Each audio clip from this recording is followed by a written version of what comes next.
ইসলাম ধর্মাবলম্বী বেশিরভাগ মানুষের কাছে জুম্মার নামাজের বিশেষ গুরুত্ব রয়েছে।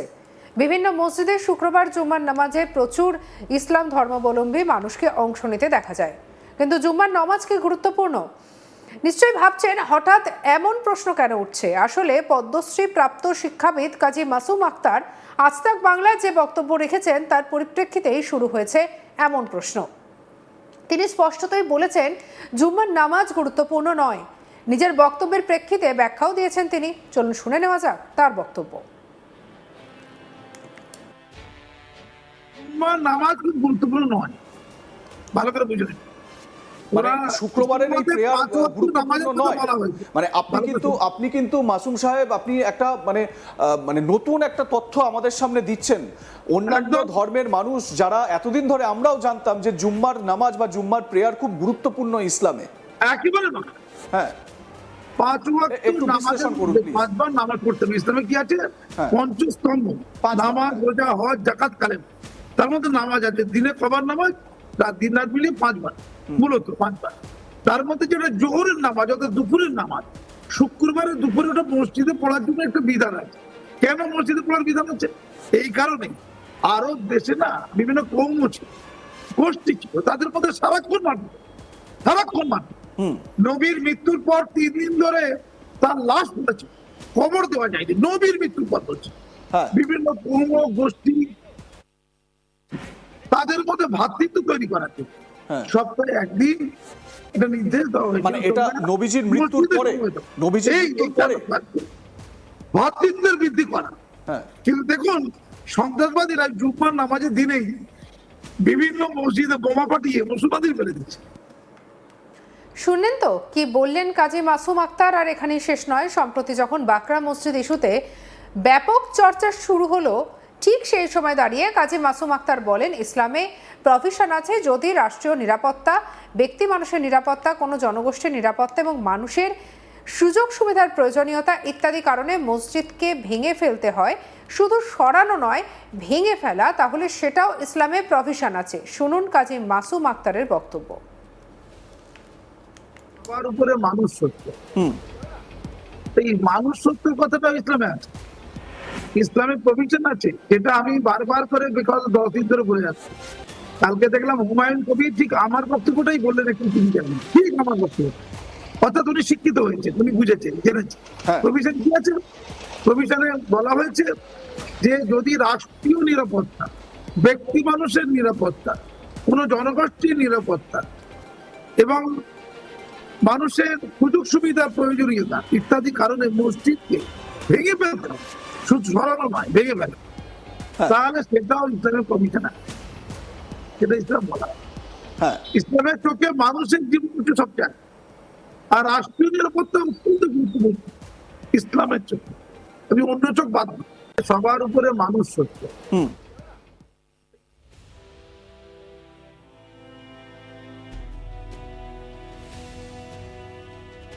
উল্লেখ্য, বিমানবন্দরের ভিতরে থাকা মসজিদে অনির্দিষ্টকালের জন্য নামাজ বন্ধের সিদ্ধান্তকে কেন্দ্র করে শুক্রবার উত্তেজনার আশঙ্কা তৈরি হলেও শেষ পর্যন্ত বড় কোনো জমায়েত বা বিক্ষোভ দেখা যায়নি।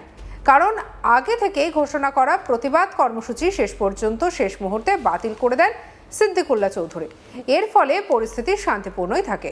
প্রসঙ্গত, বিমানবন্দর চত্বরে থাকা মসজিদে নামাজ পড়া অনির্দিষ্টকালের জন্য বন্ধ রাখার সিদ্ধান্তের পর থেকেই বিষয়টি নিয়ে বিতর্ক শুরু হয়।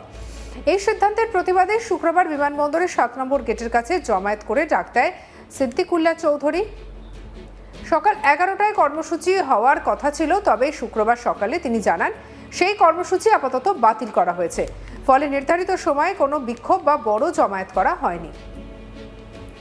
অন্যদিকে সম্ভাব্য অশান্তির আশঙ্কায় সকাল থেকেই ছিল কড়া নিরাপত্তা। ভোর থেকেই বাকরা মোড় এবং সংলগ্ন এলাকায় মোতায়েন করা হয় বিশাল পুলিশ বাহিনী এবং কেন্দ্রীয় বাহিনী। এলাকা জুড়ে জারি করা হয় 163 ধারা, অর্থাৎ 4 জনের বেশি মানুষের জমায়েতের ওপরে নিষেধাজ্ঞা জারি করা হয়। পুলিশ সূত্রে খবর, এলাকায় মোতায়েন ছিল 2 কোম্পানি সিআরপিএফ জওয়ান, পাশাপাশি বিধাননগর পুলিশের কমিশনারেট প্রায় 250 জন পুলিশ কর্মীকেও দায়িত্বে রাখা হয়।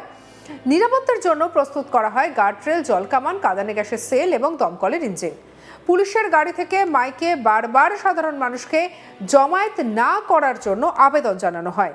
শুধু বাঁকড়া মোড় নয়, সিদ্দিকুল্লাহ চৌধুরীর বাড়ির আশেপাশের এলাকাতেও পুলিশ রুট মার্চ করে। বাইরে থেকে কেউ ওই এলাকায় ঢোকার চেষ্টা করলে তাদের পরিচয় যাচাই করা হয় এবং প্রয়োজন অনুযায়ী আটকে দেওয়া হয়। গোটা এলাকায় ছিল নজিরবিহীন নিরাপত্তা ব্যবস্থা। এর মধ্যে দুপুর প্রায় 12টা নাগাদ বাঁকড়া মোড়ে পৌঁছন সিদ্দিকুল্লাহ চৌধুরী। তার সঙ্গে ছিলেন কয়েকজন সমর্থক। সেখানে পুলিশের সঙ্গে কিছুক্ষণ কথা বলেন তিনি। পূর্ব ঘোষিত কর্মসূচি অনুযায়ী নামাজ পড়ার কোনো সুযোগ রয়েছে কিনা সেই বিষয়ে জানতে চান, তবে পুলিশ স্পষ্ট জানিয়ে দেয় ওই জায়গায় কোনো জমায়েত বা কর্মসূচির অনুমতি দেওয়া হয়নি। এরপর সিদ্দিকুল্লাহ জানান তাদের কর্মসূচি বাতিল করা হয়েছে এবং অন্যত্র গিয়ে নামাজ আদায় করতে হবে। এরপর থেকে সেখান থেকে তিনি চলে যান। কি বলেছিলেন সিদ্দিকুল্লাহ শুনবো।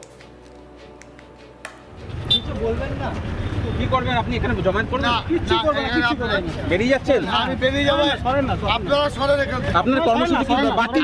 আজকে কি কর্মসূচি হচ্ছে না? কিছু হচ্ছে না, আজকে কি কর্মসূচি হচ্ছে না? কিছু হচ্ছে না। আজকে কি কর্মসূচি হচ্ছে না?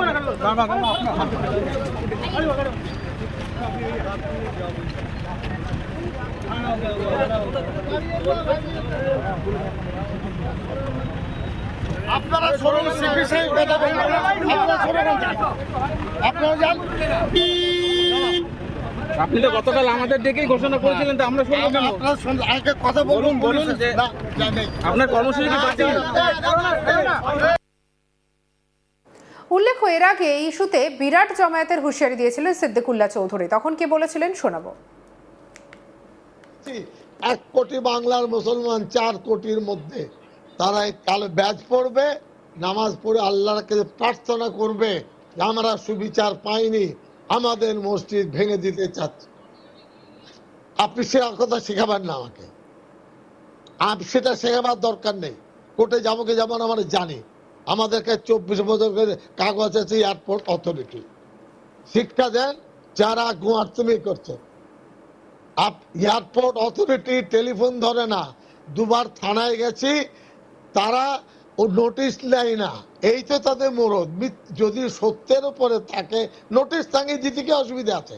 আমি জিজ্ঞেস করছি। মুসলমান কাল প্রতিবাদ জানাবেন মসজিদে, ওগো আল্লাহ বিচার পাইনি, জোর করে।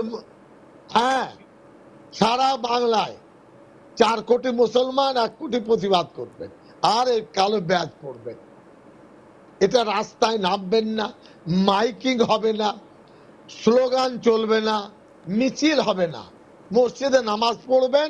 এই হাতে আমার একটা কালো পট্টি আছে, অল ওভার ইন্ডিয়ায় কেউ করলে করবেন। সঙ্গে রাখুন আজ তাক বাংলাকে, সাবস্ক্রাইব করতে ভুলবেন না।